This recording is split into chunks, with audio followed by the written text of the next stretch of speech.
Ipaalam mo sa akin ang iyong mga daan, O Panginoon. Ituro mo sa akin ang iyong mga landas. Akayin mo ako sa iyong katotohanan. Ako'y iyong turuan sapagkat ikaw ang Diyos ng aking kaligtasan. Sa iyong naghihintay ako ng buong araw. Amen. Manalangin po tayo sa Panginoon. O Diyos, salamat po, O Diyos Panginoon, sa araw na ito at ikaw, Panginoon, ay purihin at luwalhatiin, O Diyos. Salamat sa umaga na bawat isa na binigyan mo po kami ng pag-asa at buhay, kalakasan, Panginoon. At narito kami, O Diyos, upang ikaw sambahin at purihin, O Diyos, Panginoon. At kami, Panginoon, ay nagpapakumbaba, Panginoon, ang aming mga puso at isipan na patuloy, O Diyos, na sa iyong mga salita na maihahayag sa ngayon, O Diyos, ay patuloy na turuan mo kami.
Hinahabol ng masama ang dukha.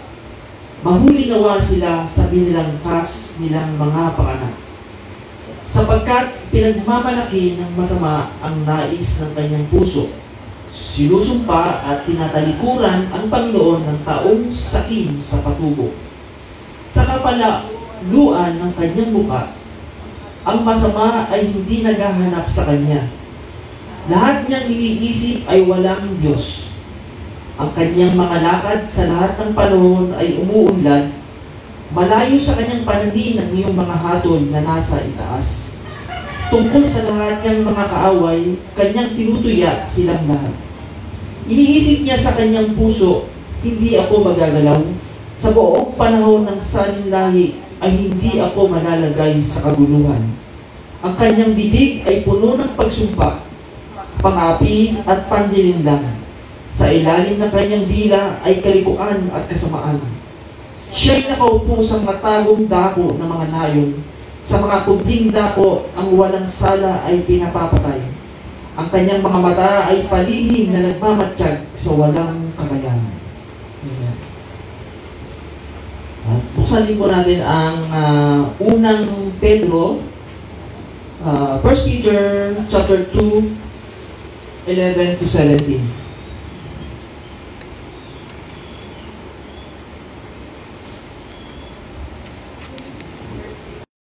First Peter 2:11.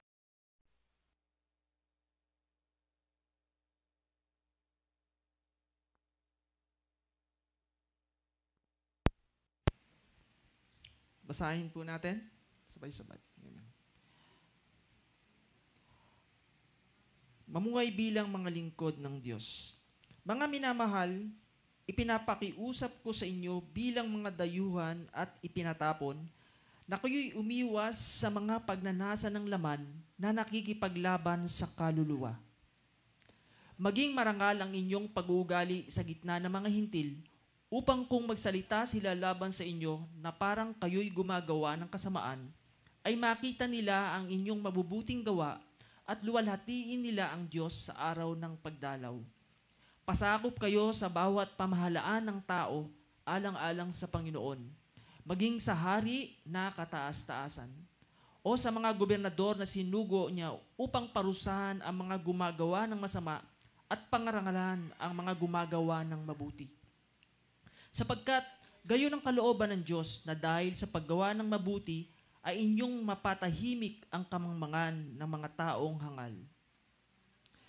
Mamuhay kayo ng tulad sa taong malalaya, ngunit huwag ninyong gamitin ang kalayaan bilang balabal ng kasamaan, kundi bilang mga alipin ng Diyos.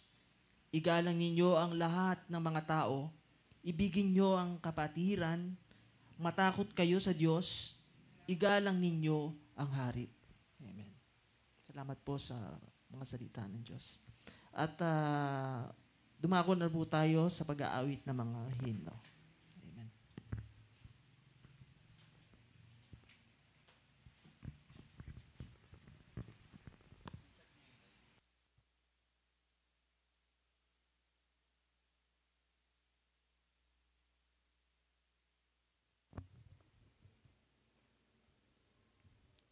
Anong page tayo?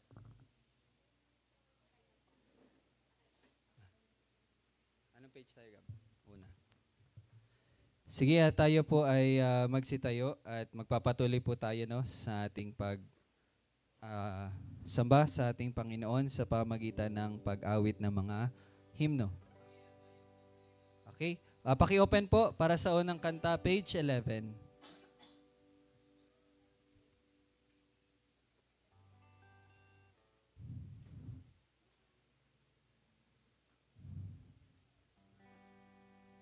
Okay, nandyan na po kayo? Page 11. Sige po, ang title ay One Thing. 1, 2, 3, go.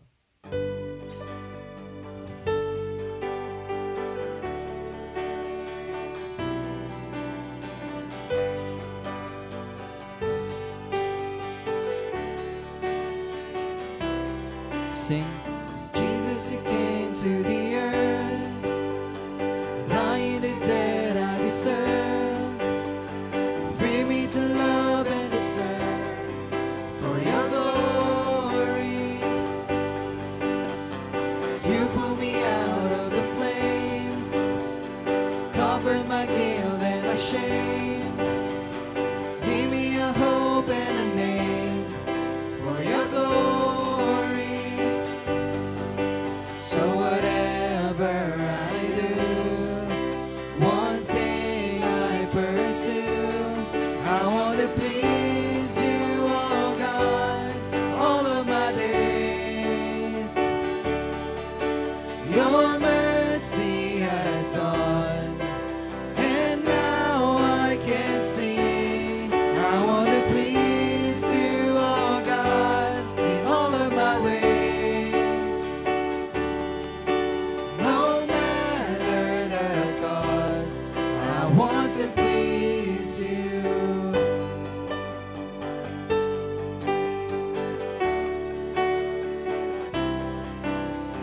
Whether I'm honored or cursed, seen as the last or the first, you'll give me faith to endure for your glory. Let me be broken or blessed, use me in life or in death. I want to spend every breath for your glory. So whatever I do, one thing I pursue, I want to please you, oh God, all of my days. Your mercy has gone, and now I can see. I want to please you, oh God, in all of my ways. No matter the cost, I want to please you.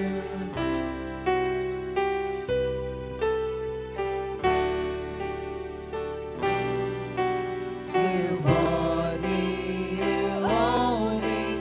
The love you have shown me has captured my heart and devotion.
Okay, punta po tayo sa page 10 para sa pangalawa pong awitin.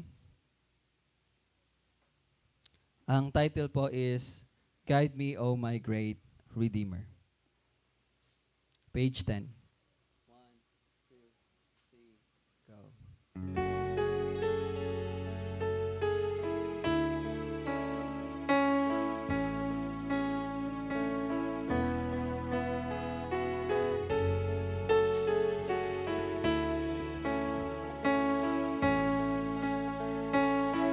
Sing verse 1.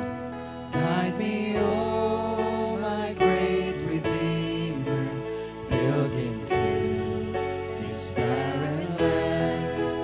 When I'm desperate and needy, Jesus, lead me by your hand. Let your Spirit ever with me, be the compass on my way. I will trust you through the darkness. You will not lead me astray. Christ before me, Christ behind me, Christ within me every day. Be my path and Christ forever. Jesus, guide me all the way.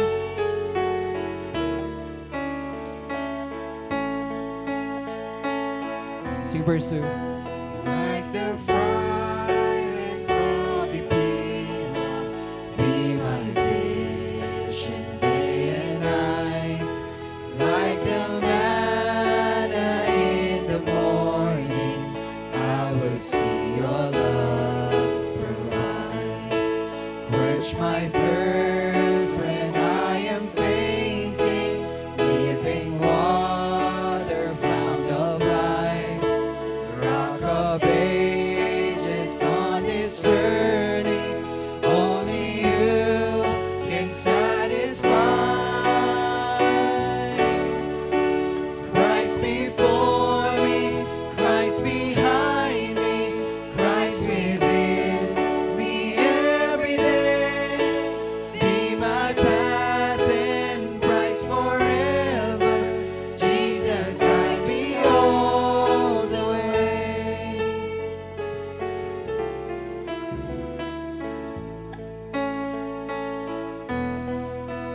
Lead me onward to Zion, to the home I've yet to see. Bring me to that better country where I'll finally be free. When I hear the shores of Jordan, bid my anxious feet subside. For I know your hand will keep me till I'm safe on Canaan's side. Christ before me, Christ behind me, Christ within me every day. Be my path and Christ forever. Jesus, guide me all the way. Christ before me, Christ behind me, Christ within me every day. Be my path and Christ forever. Jesus, guide me all the way. Jesus, guide me all the way.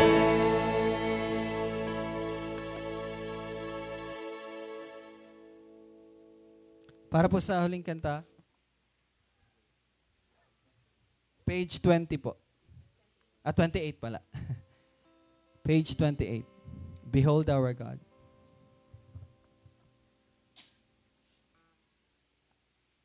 Page 28. Andyan na po kayo. Okay, let's sing Behold Our God.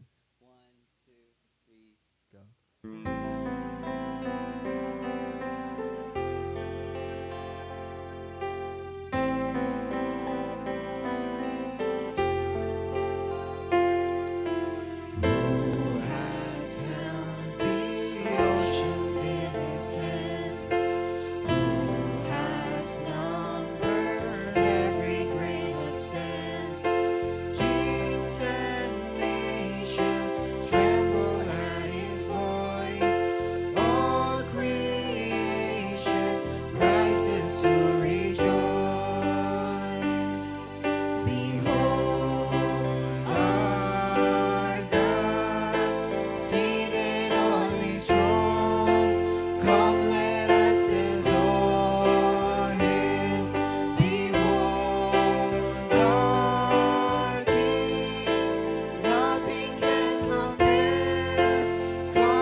on his throne. Come, let us adore him. Behold our King, nothing can compare. Come, let us adore him. Hallelujah. We praise God. Let's clap our hands for our living God. Tayo ba magsiyo po na?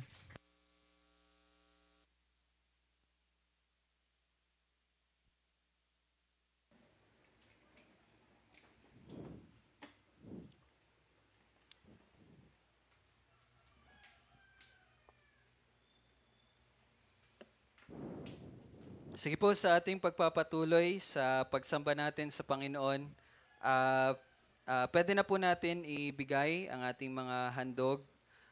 Nandiyan po sa box sa likod.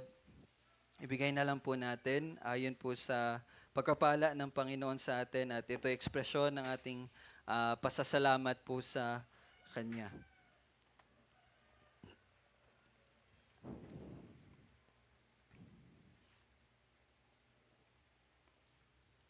Sige, tayo po manalangin at magpasalamat sa ipinagkaloob sa atin ng Diyos.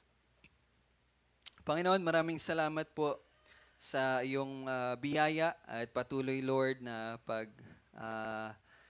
bibigay at pagpapala po sa bawat isa, sa lahat namin pangangailangan. Lord, ito man ay sa mata ng tao ay kaunti o marami. Maraming salamat dahil ito'y biyaya mo na iyong pinagkaloob ayon po sa kapuspusan ng iyong kaluwalhatian. At ito ay mga bagay na magagamit, Lord, para sa mga pangailangan ng iglesia sa ikakabuti ng bawat isa. At maraming salamat, Lord, sa patuloy na pagpapala na gagawin mo, Lord, sa buhay ng bawat isa. Purihin ka, O Diyos, ito ang panalangin sa pangalan ni Jesus. Amen. Okay, so once again, happy Lord's Day. Pakigreet po ulit ang ating mga kapatid. Okay. So, it's wonderful day, indeed. Meron man pong mga bagay na, kumbaga, minsan nakakalungkot din isipin, no? Na meron tayong mga nakasama dati na ngayon ay di natin nakakasama for some reason. So, let's keep on praying po, no? For one another. At yun, may tunay po talaga na mangyayari yun. Kanina, no, may narinig tayo na information patungkol sa isang kasama natin at sa isang kadahilanan ay hindi siya nakasama dahil nga po sa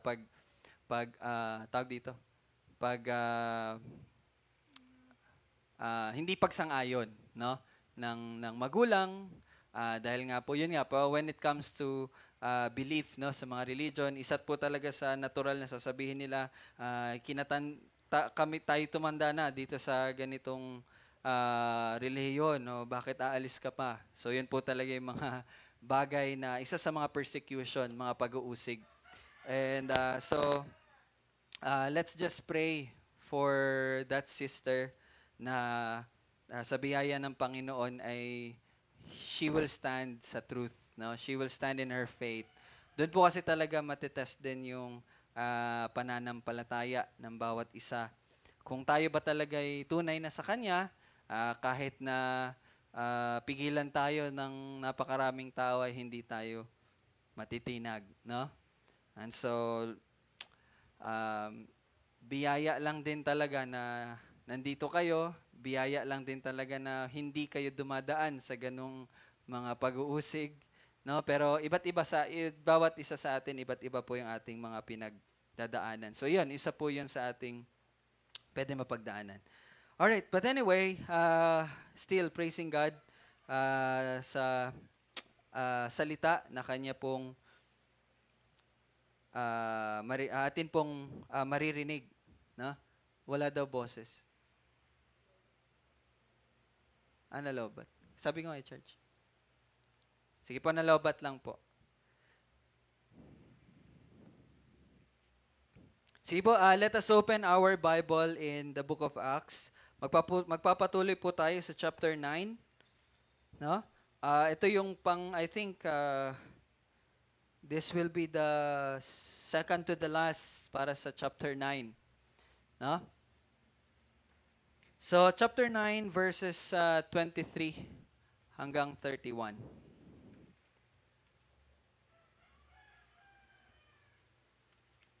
So, wala pang boses. Teka lang po.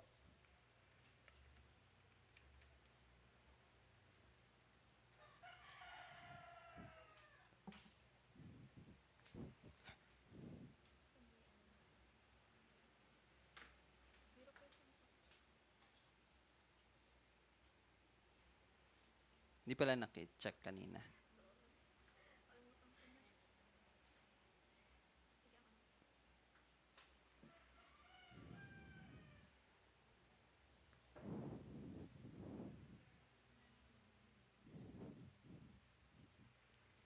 Pa-check na lang po muna sa live.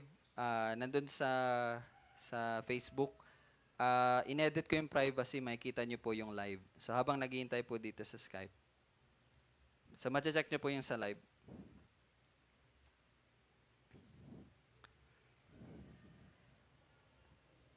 Okay, chapter 9. So habang naghihintay, let's have a review muna no, yung mga nakaraan na linggo. Kung matatandaan niyo po sa chapter 9, doon po natin nakita yung story ni Saul. Na unang-una, nakita po natin yung sovereignty ng ating Panginoon sa kaligtasan ni Pablo or ni Saul. Doon po natin nakita na nagpakita ang Panginoon sa kanya on his way to Damascus. So, yung Damascus po is Syria, the modern day Syria, para lang po magkaroon kayo ng ideya. So mula po sa Israel, pumunta siya sa Syria for the purpose na usigin, wasakin, ikulong, huliin yung mga mananampalataya ng ating Panginoong Jesus. Pero sa kanyang way, nung malapit na siya sa Damascus, siya po ay niligtas ng Panginoon. Nagpakita po ang Panginoon. So doon natin natutunan that in our salvation, God is sovereign. Hindi lamang po kay Saul, but pati na rin po sa bawat isa sa atin, ang Panginoon po ay ang soberanya. Okay? So, pakitanggal na lang pala muna kasi baka ma-distract kayo. Instead na dito kayo tumingin, doon kayo sa mga kasama natin. So, pakitanggal na lang muna yan. Okay? And then, last Sunday, atin pong nakita ang pagiging soberano ng Panginoon sa sanctification ni Saul.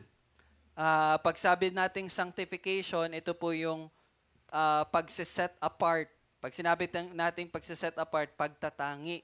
Nakita natin doon last Sunday na si Saul ay pinili ng Diyos upang maging lingkod niya, no? Bilang maghayag ng pangalan ni Jesus sa mga hentil. So nakita natin doon na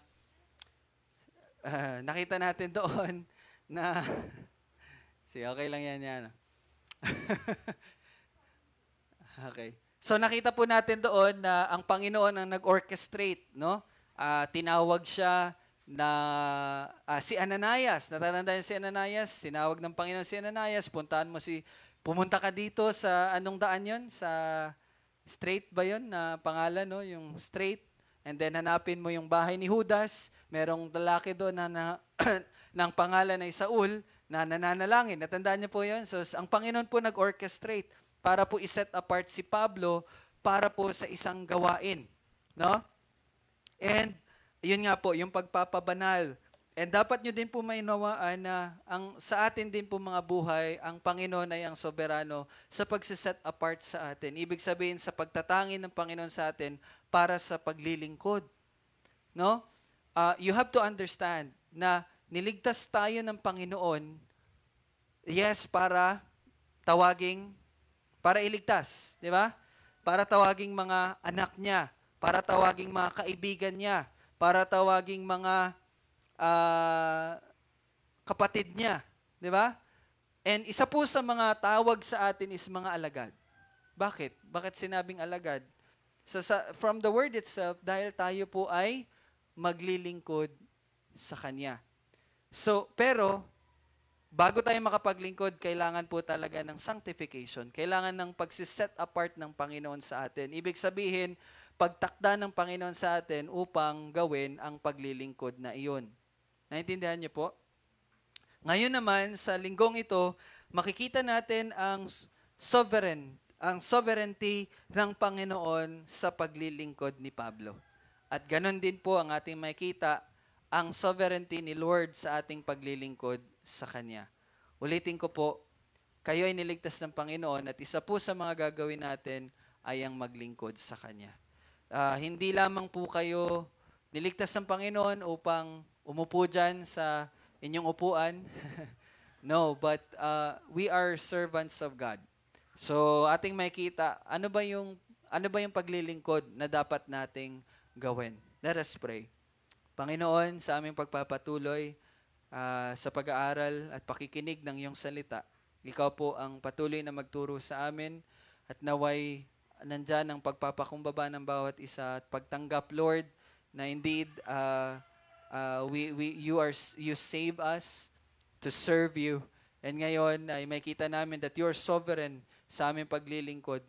And I pray, O Lord, that ito ay maging malinaw sa bawat isa at ito ay magbunga sa buhay ng bawat isa na kami bilang iisa ay maglingkod sa iyo na iisa at nag-iisang Diyos. Salamat, Panginoon. Ito ay panalangin sa pangalan ni Jesus. Amen. So it's all about service, no? So sa ating paglilingkod or dito sa paglilingkod ni Saul, meron po tayong 5 key points na ating pag-aaralan or matututunan for this morning. Merong 5 T. Okay, T naman tayo, T. Unang-una, sa ating paglilingkod or sa service ni Paul, sa paglilingkod ni Paul, dapat tayo ay, sa English pa, you will be taught. Ano yung taught? Past tense ng teach. Ibig sabihin, ang bawat isa sa atin ay tuturuan. Ang bawat isa sa atin ay dapat maturuan. You will be taught in service to God. Next, number 2, you will face trials. You will face trials. Number 3, maunawa natin na sa ating paglilingkod, importante ang life testimony. Okay? And sa paglilingkod natin, we will testify in His name. And sa paglilingkod natin, it will always end up in triumph. Panalo. Okay? So hindi pa tayo nagsisimula, panalo na po. Okay? Panalo na. Now, first, you will be taught. In our service, kailangan po, at hindi kailangan, but parte ng ating paglilingkod na tayo ay maturuan. So verse 23. 23a. Yung unang parte po ng verse 23. Hello, praise. Okay. Nang makalipas ang maraming araw, yun lang po. Yun lang po yung natin for our first point. Nang makalipas ang maraming araw. Now, bago po natin puntahan yung verse 23, kung matatandaan nyo po, bago po ito mangyari, di ba, bumalik na yung paningin ni Pablo, kumain na siya, lumakas na siya, and then ano nangyari? Anong agad-agad na ginawa ni Pablo? Siya ay pumunta sa sinagoga at tinihayag ang pangalan ni Jesus. Di ba? Nalito nga yung mga Hudyo kasi, di ba pumarito ka para patayin at huliin yung mga mananampalataya ni Jesus? Bakit ngayon nagtuturo ka sa pangalan ni Jesus? So yun yung nangyari, di po ba? So ito na yung pagkatapos nun. Verse 23, nang makalipas ang maraming araw. Basahin muna natin hanggang 26 para magkaroon kayo ng idea. Ano nangyari? Nang makalipas, low praise? Teka lang po, medyo... Okay.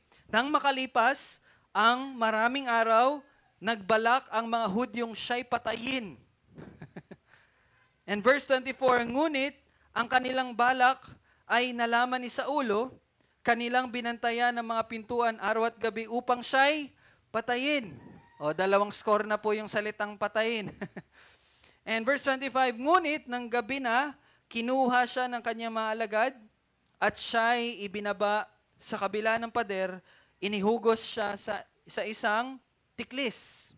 Okay? And verse 26, nang siya'y dumating sa Jerusalem, Pinagsikapan niyang makisama sa mga alagad, silang lahat ay natakot sa kanya sapagkat hindi sila naniwala na siya'y isang alagad. Ito po yung nangyari. But babalik tayo sa verse 23. Nang makalipas ang maraming araw.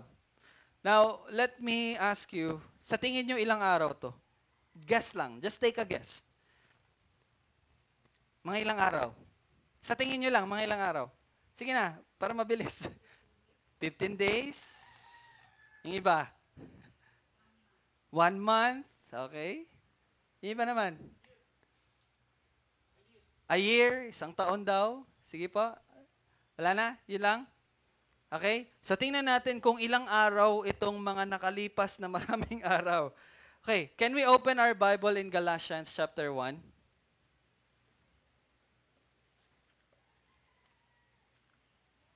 Bago Efeso, no? Bago mag-Efeso. After 2 Corinthians. Galatians chapter 1.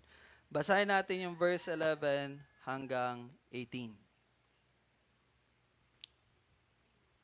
Galatians 1, 11 to 18. Basahin natin. Galatia. Yes. Diyan na kayo? Galatians 1, 11 to 18. Basahin natin.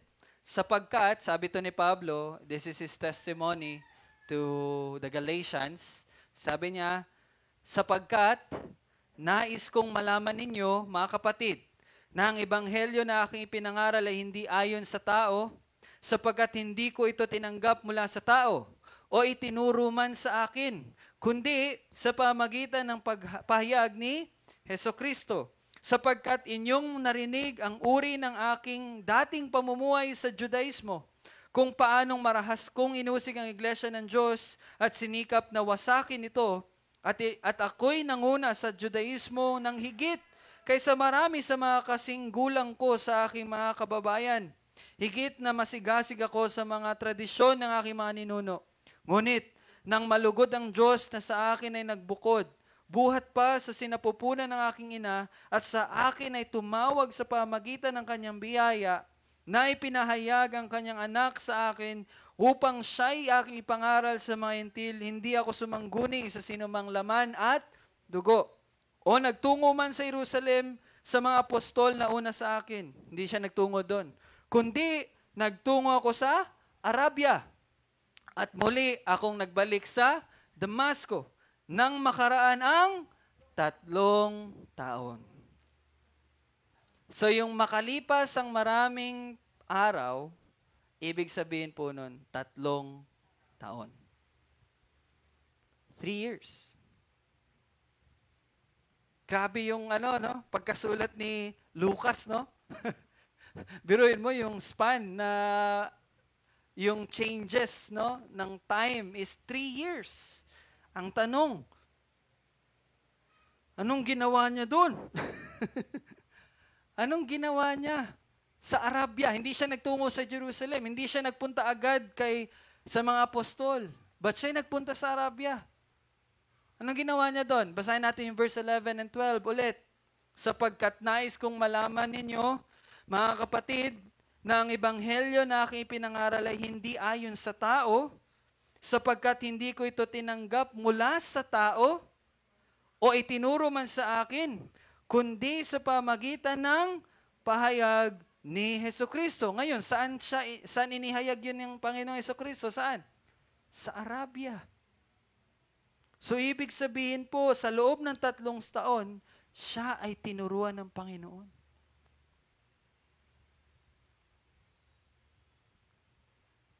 Kaya magtataka kayo, no, ang galing naman ni Pablo. Bakit siya nakapagsulat ng ganun? Even the predestination, the doctrine of election, tinuro yun sa kanya. Kaya tingnan nyo na sinabi ni Pablo sa verse 15. Tingnan nyo yung verse 15. You know what? Ito sinabi ito ni Pablo kasi itong inihayag ng Panginoon sa kanya. Verse 15. Ngunit nang malugod ng Diyos na sa akin ay nagbukod, buhat pa sa sinapupunan ng aking ina. Paano niya yun nalaman? Kung ang babasehan lang natin is yung sa road sa Damasco, nagliwanag ang Diyos sa kanya, di ba kung isipin natin walang nangyaring 3 years? Kasi ngayon pa lang natin nalaman na 3 years pala siya tinuruan. Within the 3 years, inihayag ng Panginoon yung election, yung predestination. Nasa sinapupunan ka pa lang ng ina mo, pinili na kita. Saan yun galing? Verse 11, sabi ni Pablo, sabi niya, nais ko malaman ninyo mga kapatid na hindi ayon sa tao. Hindi tao ang nagturo sa kanya. Ang Panginoong Jesus ang nagturo sa kanya. The same way with the apostles. Ilang taon nakasama ng mga apostol ang Panginoong Jesus? 3 years. It's the same thing with Paul. The Lord is with Paul for 3 years in Arabia. Tinuturuan siya ng Panginoon. So kung iisipin po natin na, wow, super apostle naman to si Pablo, biruin mo. Paano niya nalaman yung mga bagay na yun? Now, it's supernatural and it's natural in the same way. Sa anong paraan? 3 years tinuruan siya ng Panginoon. Kasi kung supernatural, isang ganun lang alam na ni Pablo. But hindi, dumaan sa proseso si Pablo. Anong proseso yun? Pagtuturo. Kaya ganyan po kahalaga ang salita ng Panginoon. Di ba? Yung mga apostol, hindi po sila ganun kagaling magturo, hindi dahil basta, kasi dati, ito pag-iisip ko sa banal na espiritu sila nagsasalita, di po ba? Tama po yan. Pero ang dating pagkaisip ko, hindi nila alam, pero nagsasalita sila kasi binibigyan sila ng salita ng Espiritu Santo. Yun yung dati kong pagkaunawa, pero hindi pala. Nagsasalita sila sa pamamagitan ng Espiritu Santo dahil tinuruan sila ng Panginoong Jesus. Remember, nung pagkabuhay muli ng Panginoon, the Lord stayed, nanatili ang Panginoon dito for 40 days, at sa loob ng 40 days, anong ginawa ng Panginoon? Nagpatuloy ang Panginoon na turuan ng mga apostol. Inihayag ng Panginoong Hesus yung patungkol sa Kanya na sinasabi ng Old Testament. Kaya nga ang Panginoong Hesus ay tinatawag na rabbi, teacher, guro. Ano bang inihayag sa atin? Katotohanan. Ano yung katotohanan? Salita ng Diyos. And kanina pa lang, very timing. Ano yung pinag-aralan natin sa ating Sunday school? It is the Word of God. So hindi po maaaring hindi tayo nag-aaral ng salita ng Diyos. The reason why we cannot teach, the reason why we cannot testify in the name of the Lord, kasi hindi tayo nag-aaral. Kailangan tayo ay maturuan upang ang iba ay ating maturuan. Kailangan na tayo'y lumago para sa ikalalago ng iglesia. Now, take note in 2 Timothy 3:16-17. This is our memory verse again and again. Ang salita, ang lahat ng kasulatan ay kinasihan ng Diyos na mapapakinabangan. Listen, sa pagtuturo, pagsaway, pagtuwid, at pagsasanay. Physical training is good, pero tayo ay humahawak sa katotohanan. And how can we be trained sa katotohanan? Only in the Word. Kaya kung bubuksan natin, ako na lang po, let me read to you Ephesians 4. Teka lang po kalimutan ko may note pala ako dito. Kung babasahin natin sa Ephesians 4, ba't ayaw? Okay, buksan na lang natin. Ayaw mag-open. Ephesians 4:11-13. Let me read it to you. Sabi dyan, pinagkalooban niya ang iba na maging mga apostol, ang iba'y propeta, ang iba'y ebanghilista, at ang iba'y pastor, at mga guro. Bakit? Verse 12, upang ihanda ang mga banal sa gawain ng paglilingkod. You see? Di ba sabi ko nga po kanina, sinave tayo ng Panginoon, hindi lang para masave, para maging anak ng Diyos, para maging kapatid, para maging ganito, ganyan. But one of the title that we have is we are servants of God. And sabi dito, upang ihanda ang mga banal saan? Saan kayo inihanda?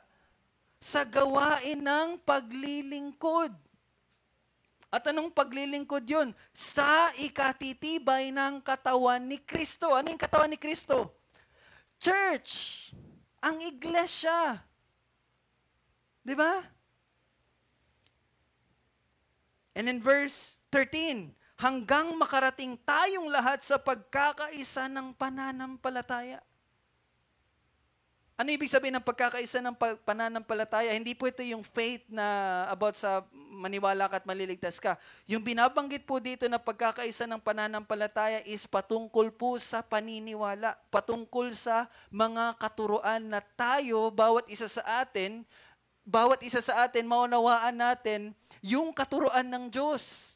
Kaya po merong guro, merong pastor, merong mga apostol, merong ebanghilista. Alam niyo anong lahat ng ginawa nila? Ano yung very common sa lahat ng iyon? Tinuturo nila ang salita ng Diyos.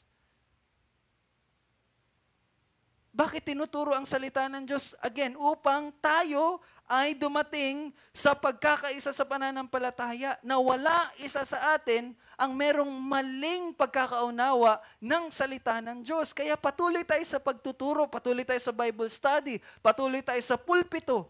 Kasi dito natin naririnig ang salita ng Diyos. At sa ganap na pagkakilala sa anak ng Diyos. You see, nakikita nyo po, pagkakilala, how can we know Christ? Through the Word. Kung akala nyo, kilala nyo na po ang Panginoong Hesus, well, let me tell you, ang dami mo pang dapat malaman patungkol sa Kanya. The way you worship God reflects on how you know Him.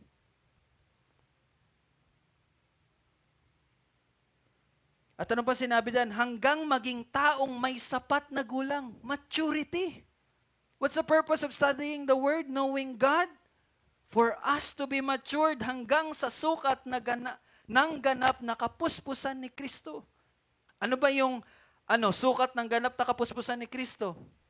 Anong sinabi ni Pablo? To be like Christ. That's our goal. To be matured not only in some certain point, but to be matured just like Christ. Well, hindi tayo abot doon sa perfection. We can never be perfect. Pero at least, we keep on growing.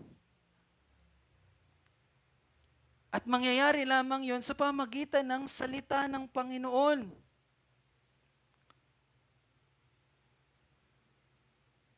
So sa paglilingkod natin, the only thing that we need is His Word. Matuto.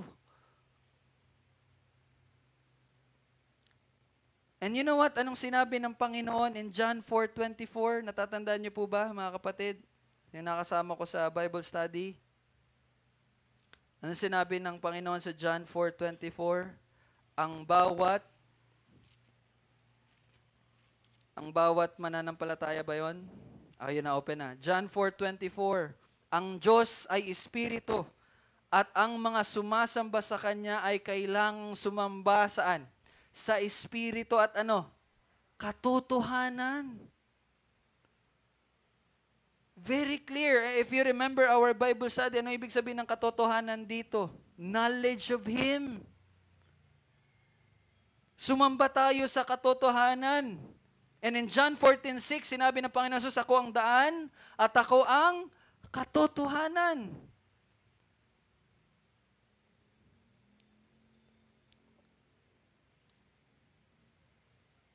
And in John 17:17,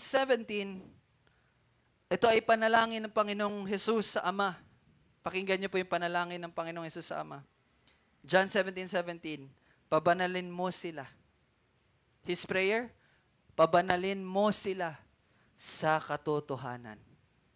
Ang salita mo ay katotohanan. You see, tunay na hinihikayat po tayong patuloy na aralin ang Kanyang salita para sa ikabubuti at ikalalago natin. Yes. Ngunit kailangan po nating maunawaan na higit po doon ang dahilan bakit tayo mag-aaral ng salita. Tayo ay nasa katotohanan na. Di po ba? Amen po ba? Amen. Tayo ay nasa katotohanan na. Kung kaya't sa mundong ito na puno ng kasinungalingan, iisa lang ang lugar na natural na ating pupuntahan. At ano po yun? Iyon ay ang Kanyang salita, ang katotohanan. More than just para lumago tayo.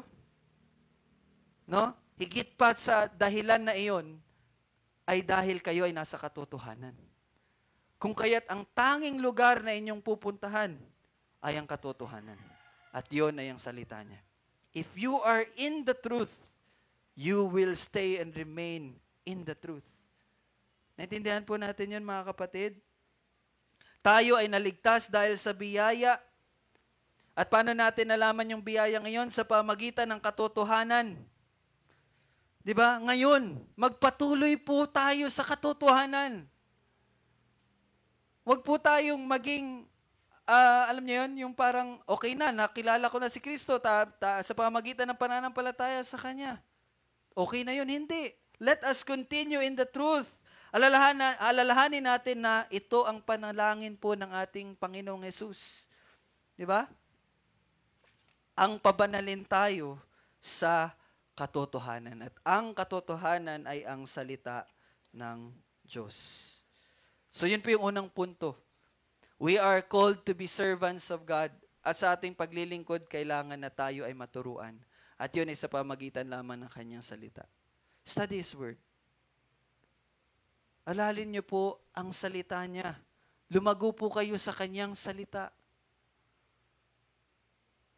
No? It takes a lot of discipline, mga kapatid. It takes a lot of discipline. You can never serve Him kung hindi po tayo mag-aaral ng Kanyang salita. Paano ka maghahayag? Paano ka magsasalita? Paano ka magtuturo kung hindi ka naman natututo? The reason bakit hindi pa tayo makapaghayag ng Kanyang ebanghelyo is because we do not know what to say. At hindi natin alam kung ano sasabihin because we are not studying His Word. Okay? Study His Word. You are His servants. Mga lingkod kayo ng Panginoon. At lahat, bawat isa sa atin, ay maglilingkod sa Kanya. And mamaya, atin pa yan i-define. Second point, you will face trials. Dapat po, hindi na po maging alien sa atin yung pag-uusig. And kagabi, may sinend po akong video sa inyo kung napanood niyo po yung sinabi ni Vodi Bocam. No? Sa panahon natin, in our generation, nakuha ni Satanas Nakuha ni Satanas yung tricks. Natutunan niya Bakit? 'Di ba? Kung matatandaan niyo sa mga previous chapters sa pinag-aralan natin sa mga gawa, sa bawat pag-uusig na ginagawa niya, sa bawat pagpipigil niya, sa bawat pagkulong ng mga apostol, mga alagad, at sa bawat pagpatay sa mga alagad, ano nangyayari? The church continues to grow. Lumalago ang church.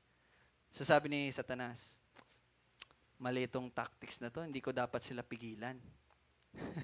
Hindi ko dapat sila ikulong. Hindi ko dapat sila patayin kasi all the more sila'y naghahayag ng salita.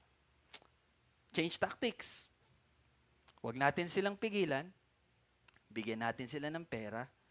Bigyan natin sila ng karangyaan sa mundong to. Bigyan natin sila ng comfortable life. At hindi na yan sila maghahayag. Alam niyo po ano nangyari? Yun ang nangyayari ngayon. Yun ang nangyayari ngayon. Kaya nung napakinggan ko yun, nagalit talaga ako. Hindi galit na galit. Kumbaga, alam mo yun, parang galit sa kalaban ba na hindi pwedeng, hindi ka mananaig. So, nagbigay siya ng ningas sa aking puso na ipagpatuloy yung paghahayag ng Ebanghelyo. Sabi ko kay Jamie, yes, mag-aaral ako sa seminary. Whole day po ako noon, 9 to 4. Tuesday and Thursday. Wala na akong oras. Kailangan ko maghanda for Sunday. Dalawang hinahanda ko po. The Word sa pulpito and yung Sunday school natin. Naaral ko po yun. Sabi ko, wala akong oras pero may oras. Sabi ko, after seminary school, labas tayo. Let's continue preach the gospel. So I challenge you mga kapatid, grow up, be matured, study His Word, preach the Word, preach the gospel. Huwag mo isipin, wala kang oras.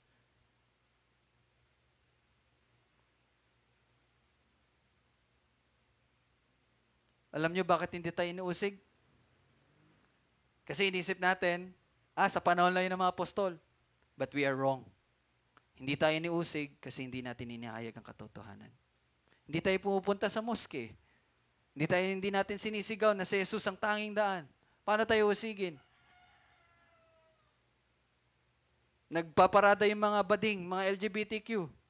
Hindi natin inahayag na maling ginagawa nila at kailangan nila ng kaligtasan. Paano tayo aawayin ng mundo? Diba? Sa workplace natin, sa school. Ba't hindi tayo inaalisan ng mga classmate natin? Kasi hindi natin sinasabi na mali ang pangungopya.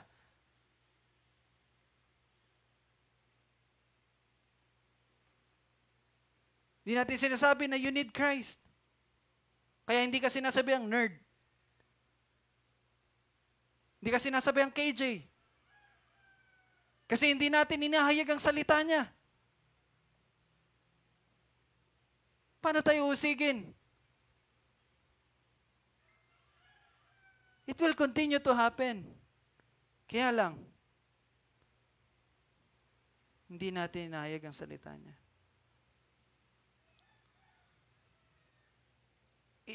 It's the same. Pareho pa rin dapat ang nangyayari noon hanggang ngayon. Kaya lang, we're so comfortable in our lives na gusto nating manatili sa ganun at ayaw nating ihayag ang salita. Pero look at Paul. Look at Paul. Verse 23. Second sentence in 23. Nagbalak ang mga Hudyong siya'y patayin. No? And it's the common sa buhay po ni Pablo. Sige nga, tingnan natin sa mga Gawa, chapter 20. Tingnan natin sa mga Gawa, chapter 20, verse 3.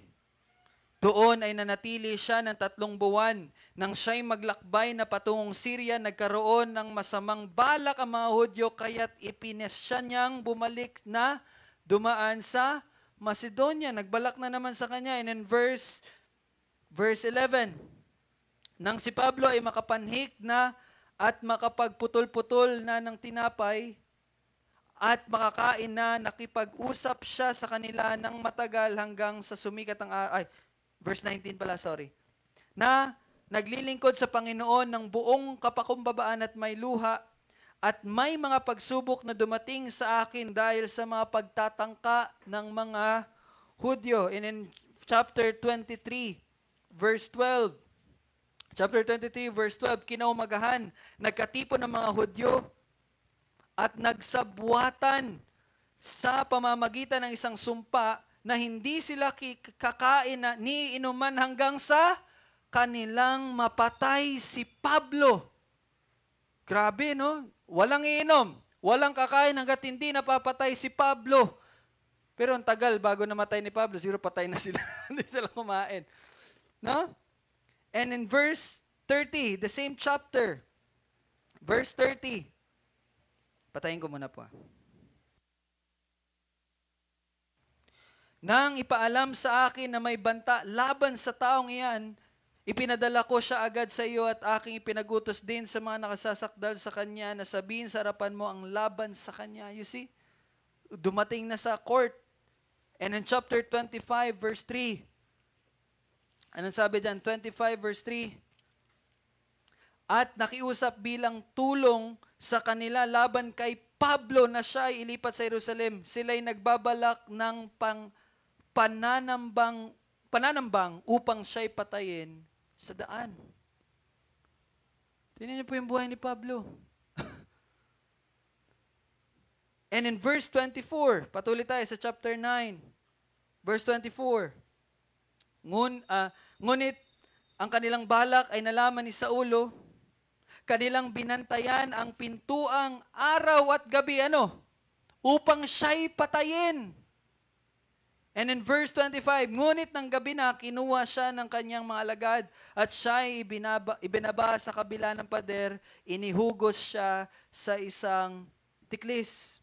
Now, ano pong nangyayari dito? Para maunawaan natin, let me read to you 2 Corinthians 11, 32 to 33. Makinig na lang po kayo. Sa Damasco, ito po yun.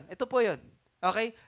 Kinuwento ni Pablo sa mga taga-Korinto yung nangyari sa kanya sa Damasco. Sabi niya, sa mga taga-Korinto, sa Damasco, binantayan ng gobernador ng sakop ng Haring Aretas. Si Haring Aretas po yung hari ng Arabia. Di ba napunta siya sa Arabia? Si Haring Aretas ang lunsod ng Damasco upang ako'y dakpin. No? Sabi ni Pablo, subalit ako'y ibinaba sa isang tiklis, palabas sa isang bitana sa pader at nakatakas sa kanyang mga kamay.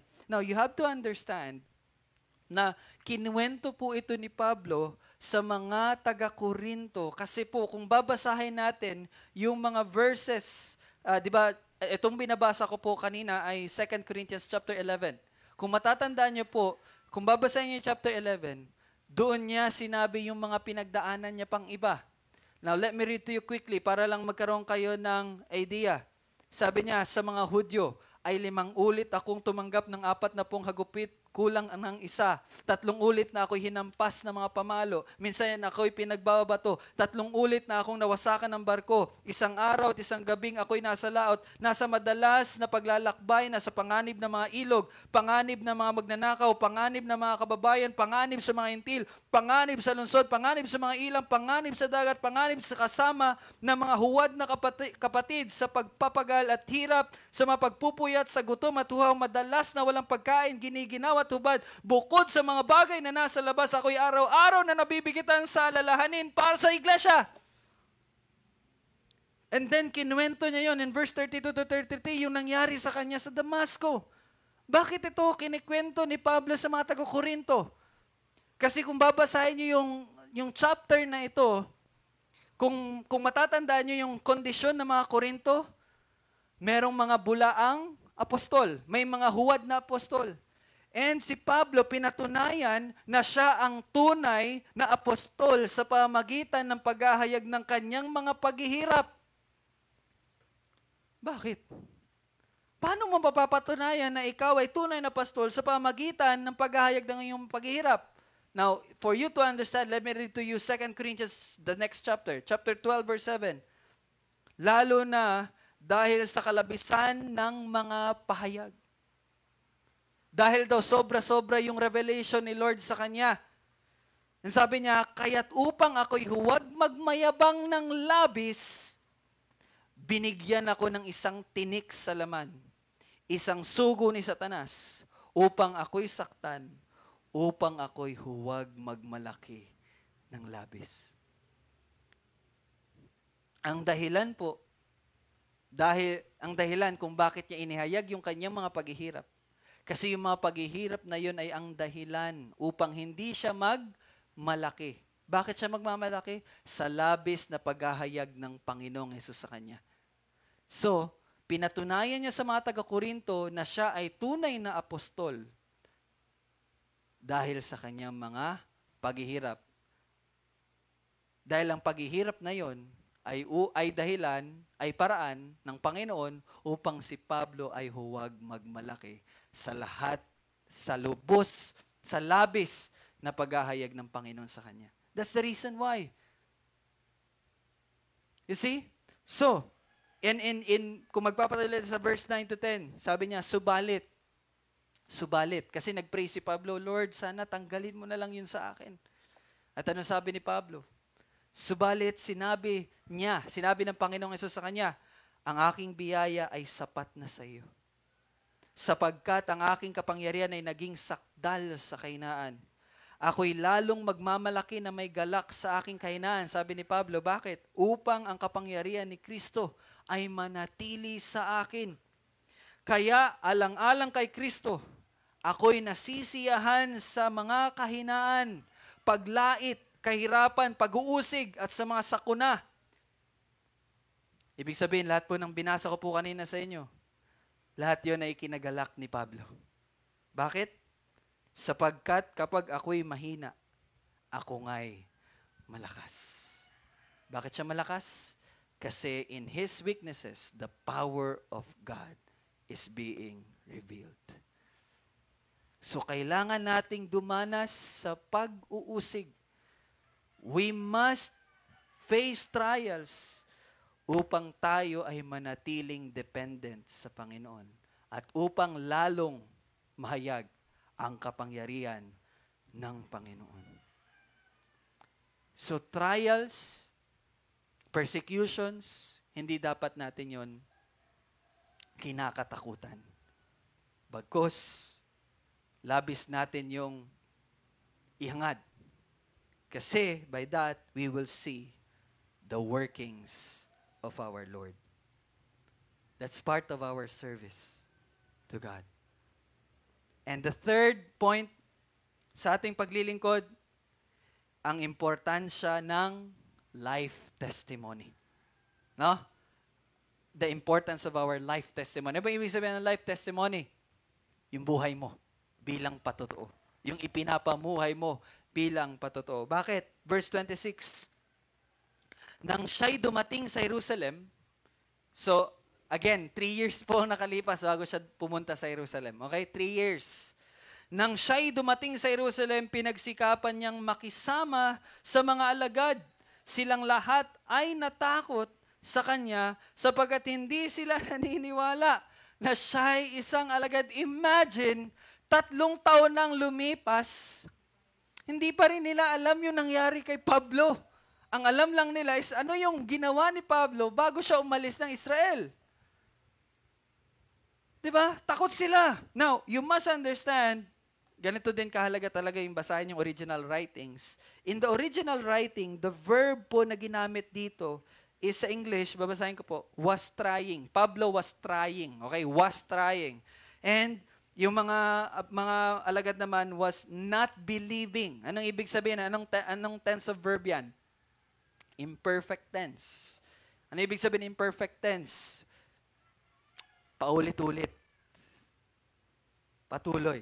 So, ibig sabihin, maraming beses na sinikap ni Pablo na makisama sa mga apostol, pero paulit-ulit din siyang nilulubayan. Hindi ka, baka pagpasok mo dito, masakir mo kami. Di ba? Parang gano'n na nangyari. They do not believe. Sa sinasabi ni Pablo. But look at verse 27. Subalit, kinuha siya ni Bernabe. Do you remember Bernabe? Si Bernabe yung isa sa mga alagad na nagbenta ng kanyang ari-arian at pinagkaloob, di ba? Sa chapter 5, kung matatandaan niyo sa chapter 5 ng mga gawa. Di ba? Dahil doon, nag-try din si Ananias at Sapphira. Di ba? Kasi nga, si Bernabe, parang highly acknowledged. And ang ibig sabihin po ng pangalan ni Bernabe is the encourager. Okay? Now si Bernabe ay dumating na naman sa scene na ito. Subalit kinuha siya ni Bernabe, iniharap siya sa mga apostol, isinalaysay sa kanila kung paanong nakita niya sa daan ng Panginoon na nakipag-usap sa kanya at kung paanong siya ay nangaral sa Damasco na may katapangan sa pangalan ni Jesus. So, sinabi ni Bernabe sa mga apostol kung ano yung naging buhay ni Pablo. And ano nangyari? Verse 28, kaya't siya'y naging kasama nila sa Jerusalem. Kailan natanggap ng mga mananampalataya si Pablo? Nung sinabi na ni Bernabe yung naging buhay ni Pablo. Hindi dahil si Bernabe nagsabi, but tinanggap siya dahil sa testimony ng pinamuhay ni Pablo matapos na kanyang makilala ang Panginoong Jesus. Now take note, Ananias, kung natatandaan si Ananias ay tinanggap si Pablo. Bakit? Kasi merong special revelation ng Panginoon sa kanya, di ba? Sa isang pangitain, sinabi ng Panginoon kay Ananias, Ananias, pumunta ka dito sa hanapin mo yung taong nagangalang Saul at siya'y nananalangin. Di ba? Sumagot pa nga si Ananias, Lord, yung taong yun, grabe yun. Sabi niya. Pero anong sinabi sa kanya ng Panginoon? Hindi, pinili ko siya. And then, naniwala si Ananias. Sabi pa nga, pagdating ni Ananias, kapatid na Pablo, di ba? Naniwala si Ananias dahil sa special revelation. But take note, sa panahon na ito, wala pong special revelation na nangyari sa mga apostol. Di ba? Hindi sinabi ng Panginoon sa mga apostol, Pedro, darating si Pablo. Si Pablo na ganito, ganyan. Hindi katulad ng nangyari kay Ananias. And, sabi ko nga po kanina, paulit-ulit na tinatry niya. Di ba? Pero, paulit-ulit din siyang nire-reject. But, bakit yun pinahintulutan ng Panginoon? For us to see the importance of life testimony. Kailan siya tinanggap? Nung sinabi na ni Bernabe, yung ipinamuhay ni Saul pagkatapos niyang makilala ang Panginoong Hesus. Kung hindi dahil doon, hindi nila paniniwalaan si Pablo. And it's the same way sa atin. Yes, totoo po na sa pamagitan ng Espiritu Santo, ang tao ay makakakita sa karya ng Diyos. Sa pamagitan ng pagbubuhay muli ng Espiritu Santo sa taong iyon, siya'y maniniwala sa gospel. Pero wag niyo pong mamaliin na sa isa sa mga pamamaraan ng Panginoon, ginagamit niya po ang tao. Ginagamit niya tayo. So ang ating testimony is napakahalaga din po sa ating paghahayag. Sa tingin mo, may maniniwala sa'yo kapag lumapit ka, Brad, mahala ka kay Jesus. Maniniwala sa'yo, lasing ka. Di ba? Sa tingin mo, may maniniwala sa'yo, nagayag ka sa pangalan ni Jesus, sasabihin, uy, nakita ka sa bar, kagabi. Di ba ikaw yun? You see? Life testimony is very important. Kaya nga sabi po ng Panginoong Hesus in Matthew 5:16, paliwanagin ninyo nang gayon ang inyong ilaw sa harap ng mga tao upang makita nilang inyong mabubuting gawa. Yun dapat ang nakikita sa atin, yung mabubuting gawa, our obedience to God. At luwalatiin nila ang inyong Ama na nasa langit. And even si Pedro himself, sabi niya, maging marangal ang inyong pag-uugali sa gitna ng mga hentil, sa mga hindi mananampalataya, upang magsalita sila laban sa inyo na parang kayo gumagawa ng kasamaan, ay makita nila ang inyong mabubuting gawa at luwalatiin nila ang Diyos sa araw ng pagdalaw. Ibig sabihin, kapag niligtas sila ng Panginoon, darating ang time na sila ay magpupuri sa Diyos. Now, ang Diyos po ang nagliligtas at tayo ay instrumento lamang.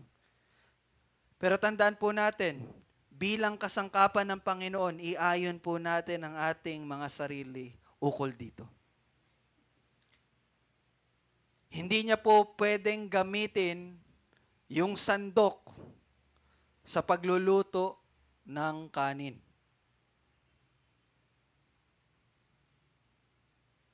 Kailangan gamitin niya yung rice cooker. Ano ibig pong sabihin? Iayon po natin yung sarili natin. Di ba? Kung matatandaan nyo, may kasangkapan sa loob ng isang bahay. Ang iba ay para sa mga marangal na mga purpose. At ang isa naman, yung iba naman para sa mga common purposes.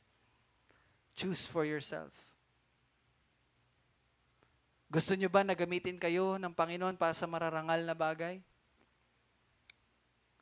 Then, iukol ninyo yung sarili ninyo. Mag-aral kayo ng salita. Manalangin kayo lagi. Disiplina ninyo mga sarili ninyo. God will use you. Pero if you don't want, kung gusto nyo lang maging common, palamuti lang dyan sa bahay, go. Continue in your social media. Continue in your hobbies. Huwag kayong mag-aaral ng salita. Pero God will never use you. Di ba kung matatandaan nyo, lahat tayo ay haharap sa paghuhukom? in the judgment seat of Christ. Pero bilang mananampalataya, hindi na po yun paghuhukom na hatulan tayo. But lilitisin lahat ng ating mga ginawa. Diba?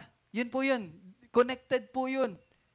If ang ating mga ginagawa ay may mga kabuluhan, pag sinabi ko pong kabuluhan related sa kingdom ni God, that will remain and you will receive a reward. Pero kung ating mga ginagawa is hindi related sa kaharian ng Diyos, anong mangyayari doon? Masusunog lahat ng iyon. Pero ligtas ka. Yes, you escape. You're saved. Na parang, di ba, yung sabi ni Pablo, parang nakaligtas lang sa apo eh. Amoy apoy ka, pero ligtas ka. Walang naiwan eh. Sa mga ginawa mo, sunog lahat eh. You see?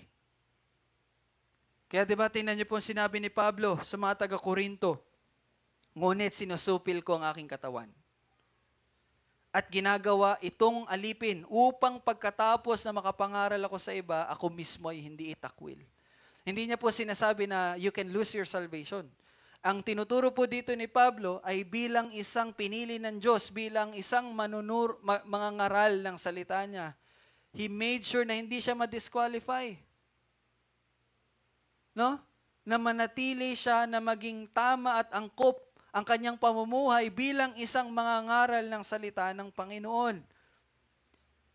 And in Psalms 101 verse 6, ang mga mata ko'y itititig ko sa mga tapat sa lupain upang sila'y makatirang kasama ko. Siya na lumalakad sa sakdal na daan ay maglilingkod sa akin. Sino yung maglilingkod sa kanya? Siya na lumalakad sa sakdal na daan.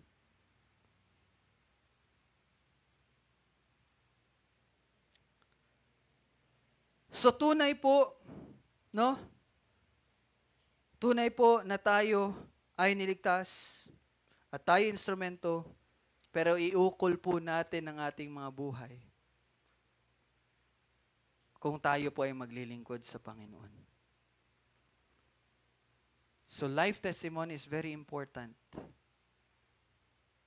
And the fourth point is you will testify in His name. Sa ating pong paglilingkod sa Panginoon, there are so many ways to serve God. Tama po? There's so many ways to serve God. Pero, the very common, the very natural service that we will do bilang mga servants ng Panginoon is to testify in His name.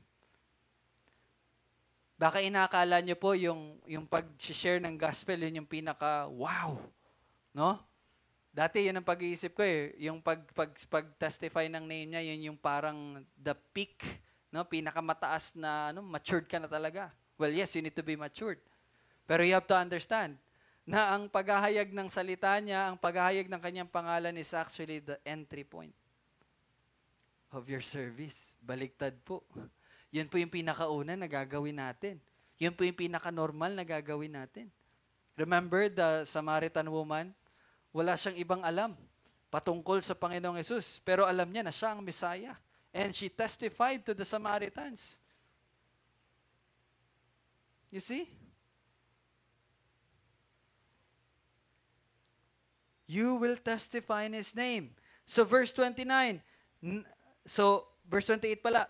Kaya't siya'y naging kasama-sama nila sa Jerusalem na nangangaral na may katapangan sa pangalan ng Panginoon. Siya'y nagsalita at nakipagtalo sa mga Helenista at pinagsikapan nilang siya'y patayin na naman. You see? Verse 30, nang malaman ito ng mga kapatid, kanilang inihatid siya sa Caesarea at siya'y pinapunta sa Tarso. And alam niyo po ba anong sinabi ni Pablo? In chapter 26, puntahin tayo sa chapter 26, verse 19 to 21. Chapter 26, Book of Acts, verse 19 to 21. Sabi diyan, pagkalipas noon, si Pablo ay nagsasalita sa harapan ni Haring Agripa. O Haring Agripa, hindi ako naging suwail sa makalangit na pangitain. Hindi po siya naging suwail. Hindi siya naging disobedient. He obeyed the Lord. At ang paghahayag po ng sa kanyang pangalan is for all of us.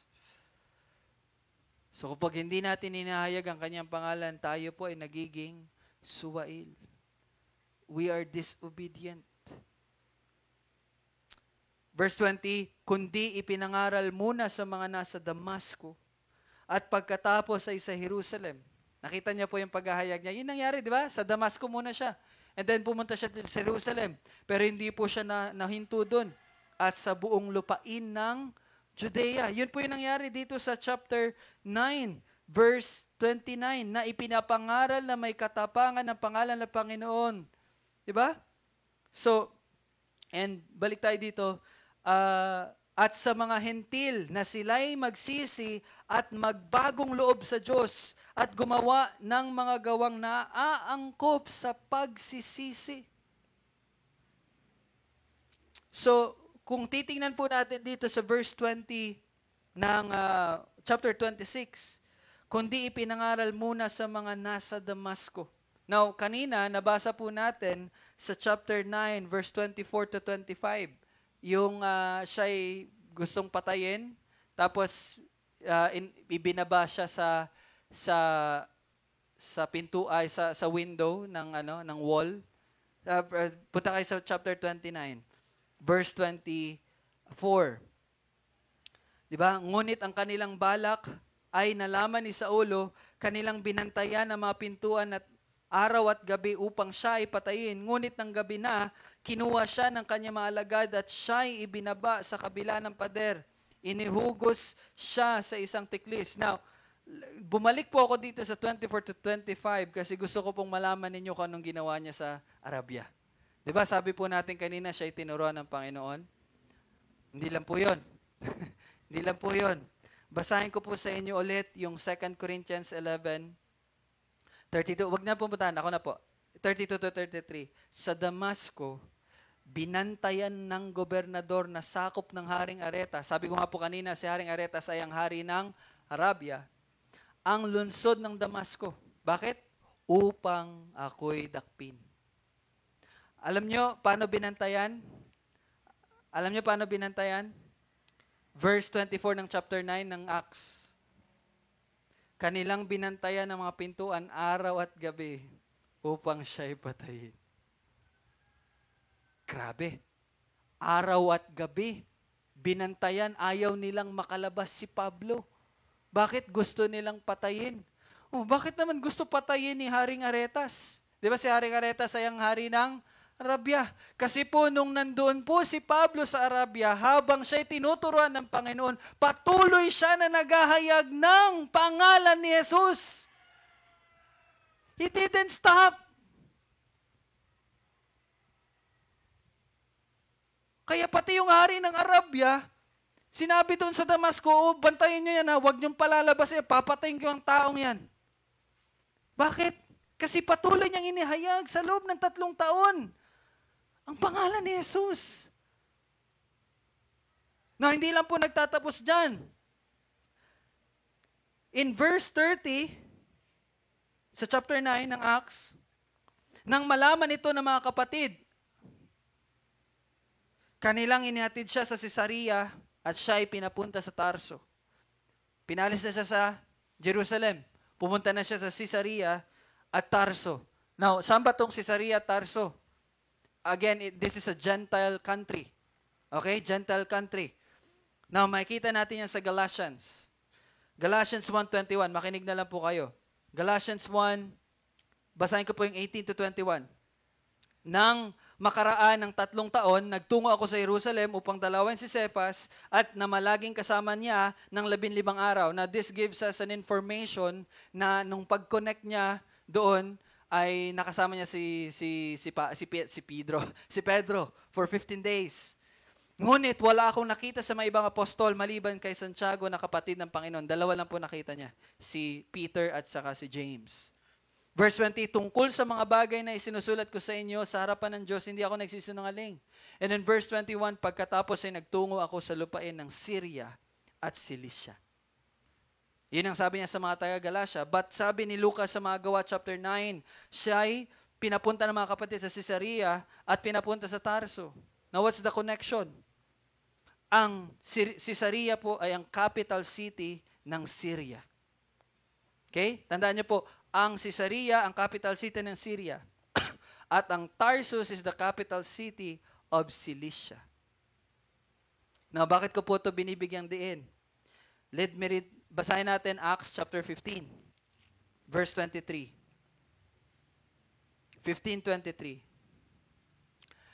Okay, habang kinahanap niyo yung chapter 15, verse 23, ito po ang nangyari dito, nagsulat po ng sulat, magpapadala po ng liham ang mga apostol mula sa Jerusalem, mula sa iba't ibang churches. Okay? Take note. Ang nangyari po dito sa chapter 15, nagpadala po ng liham ang mga apostol sa mga mananampalataya sa mga churches doon, sa mga churches. Now, tingnan natin kung ano yung mga churches na kanilang pinadalan. Verse 23. At isinulat sa pamagitan ng kamay nila, ito yung sinulat, ang mga apostol at ang matatanda, ang mga kapatid, sa mga kapatid na nasa mga hentil sa Antioquia, Syria, at Cilicia ay bumabati. What does it mean? What does it mean? Pinadala ng letter yung mga mananampalataya. At saan merong mananampalataya? Antioquia, Syria, at Cilicia.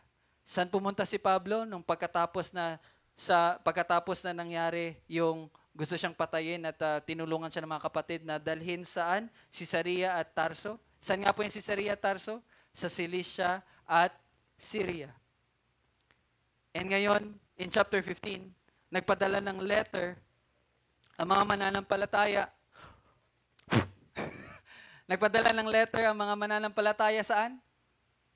Nagpadala ang mga apostol ng letter sa mga mananampalataya sa Syria at Cilicia. Ibig sabihin po, nung pumunta si Pablo sa Caesarea, Tarsus, or sa ibang salita, sa Syria at Cilicia, siya po ay patuloy na naghayag ng salita ng Panginoon at nakabuo po ng mga churches doon. He didn't stop. Kahit na gusto na siyang patayin, pinaalis na siya. Delikado ka na dito, Paul. Alis ka na dito sa Jerusalem. Punta ka na sa Tarso, uwi ka dun. Anong ginawa niya dun? Nanood ng TV? Nag-FB? Hindi. Naghayag ng pangalan ni Jesus. That's why the churches were born in Syria and Cilicia. He didn't stop.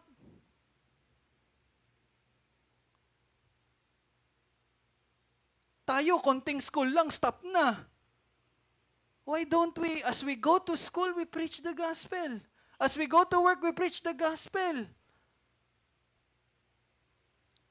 Magmamoling ka, we preach the gospel.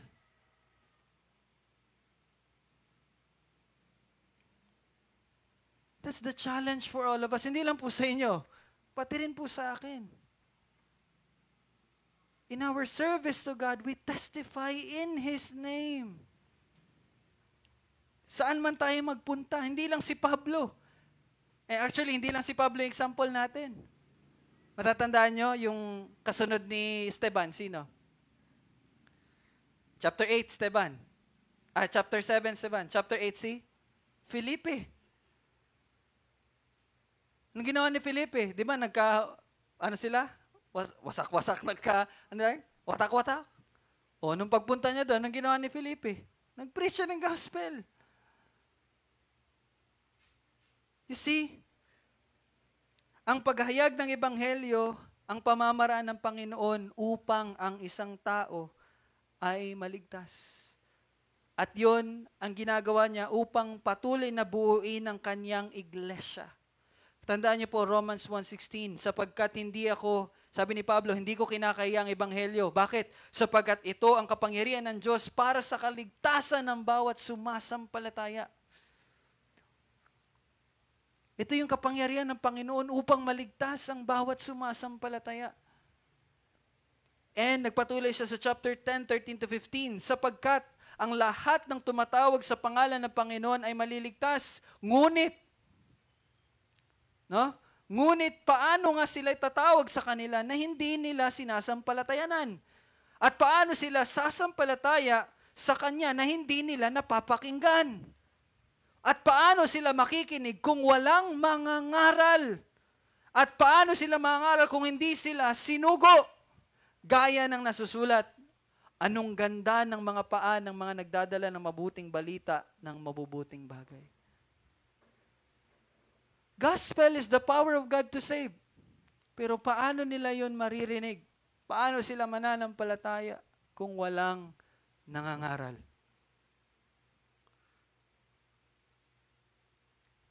And bilang parte ng church, ng iglesia ni Kristo, isang katawan, nag-iisang katawan ng Panginoong Yesus, it is our duty na palaguin ang katawan. At isa doon ay ang paghahayag ng salita. And you know what, mga kapatid? Ang paghahayag ng salita ay isang marangal na gawain. Kung kaya't 2 Timothy 2:21, kung nililinis ng sino man ang kanyang sarili mula sa mga bagay na ito, ay magiging tanging kagamitan, itinalaga at mahalaga sa may-ari ng bahay, handa sa lahat ng mabuting gawa. Gaya po ng sabi ko kanina, kailangan natin iayon ang ating mga sarili sa paglilingkod na to. And in 2 Timothy 2:15, pagsikapan mong humarap na subok sa Diyos, manggagawang walang anumang dapat ikahiya na gumagamit ng wasto sa salita ng katotohanan. Yes, more than our life testimony. Higit pa po doon sa buhay na ipinapamuhay natin, tayo isang lingkod na maayos at subok sa harap ng Diyos kung tayo ay gumagamit ng wasto sa salita ng katotohanan. Kaya napakahalaga po talaga. Babalik tayo sa unang punto. You must be taught. You must be taught. Kailangan na kayo ay matuto sa salita ng Diyos. And the last point, as we end, ito yung napakaganda. Sa paglilingkod natin, ito ay lahat ay magtatapos sa tagumpay. It will always ends up in triumph. That's our service. Hindi tayo talo. Hindi pa lang tayo nagsisimula, panalo na. Sabi ko nga po kanina, hindi pa lang tayo nagsisimula, panalo na po. That's the amazing thing. Bakit po? Kasi po ito ay gawa ng Diyos. No? Yan ay gawa ng Diyos, hindi gawa natin.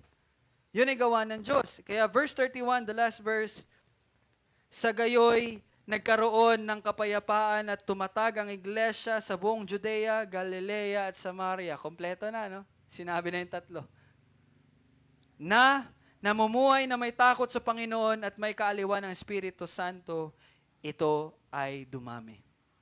Na unang punto, sa gayoy nagkaroon ng kapayapaan. Bakit po nagkaroon ng kapayapaan?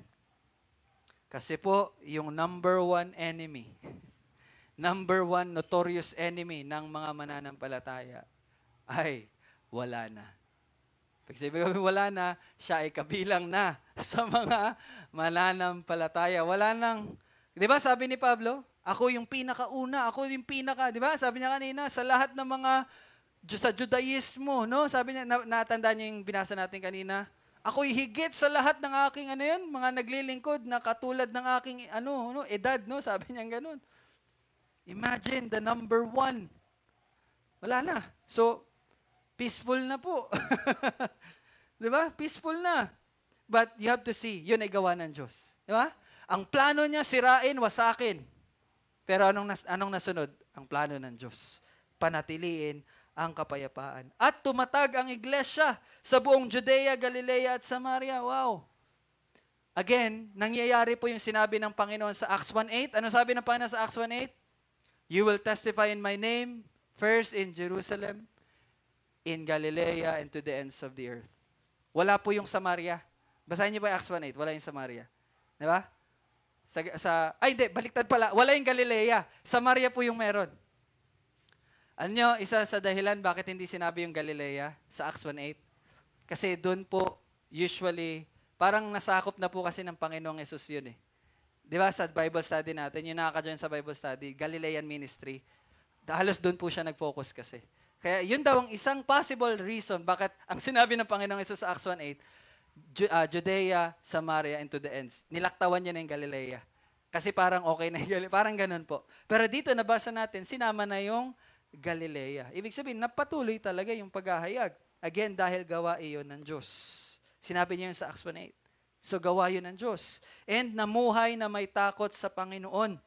Now, pag sinabi po natin, namuhay sila na may takot sa Panginoon, ibig sabihin, yung sa church po, mga genuine believers. Hindi po katulad ng mga churches ngayon, ang lalaki. Pero punong-puno ng false converts. Di ba? Hindi genuine. Pero sila, yung sinasabi dito na namumuhay na may takot sa Panginoon, ibig sabihin, yung mga tao dun sa iglesia ay mga genuine believers. Why? Bakit genuine? Kasi gawa yun ng Diyos. And sila ay may kaaliwan ng Espiritu Santo. Now, hindi po natin, although sinabi na may kapayapaan na, pero meron pa rin po talagang pag-uusig. Meron pa rin po talagang mga pagsubok na pinagdadaanan ng mga mananampalataya. Kaya, di ba sinabi din, may kaaliwan ng Espiritu Santo. Sila ay patuloy na nanatili dahil iningatan sila sa pamamagitan ng Espiritu Santo. And again, gawa ito ng Diyos. And the last one, ito ay dumami. Bakit sila dumami? Ang Panginoon ang nagdagdag sa kanila. Again, gawa ito ng Diyos. So our service will always end up in triumph because it is the work of the Lord. Kaya nga, ang inaaral natin, Acts, mga gawa. Hindi gawa ng tao, but gawa ng Diyos. So sa ating pong paglilingkod, tayo po ay kanyang tuturuan. No? Let's learn, let's study. Go into His Word, go into your prayer, go into your Bible studies. No? Tayo tuturuan at yes, tayo ay dadaan sa pagsubok upang tayo ay manatili na magtiwala lamang sa Kanya, always be dependent. At tayo ay pababanalin, no? Upang ang ating mga buhay ay maging patotoo at ilaw sa mundo. At dahil, yung lahat ng iyon ay gagawin natin dahil ihahayag natin ang Kanyang pangalan. We will testify in His name. At tayo ay magtatagumpay dahil sa lahat ng ito, ang Diyos ang kumikilos. It is the Lord's acts. No? Magawa ng Panginoon. Let us pray. Panginoon, maraming salamat po sa iyong salita. Salamat, Panginoon, sa pagpapakita na ikaw ang soberano, even sa aming mga paglilingkod sa iyo. Salamat, Lord, na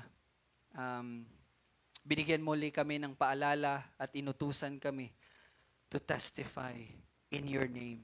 Dahil yon ang pinaka at yon ang natural na aming gawain bilang mga lingkod mo.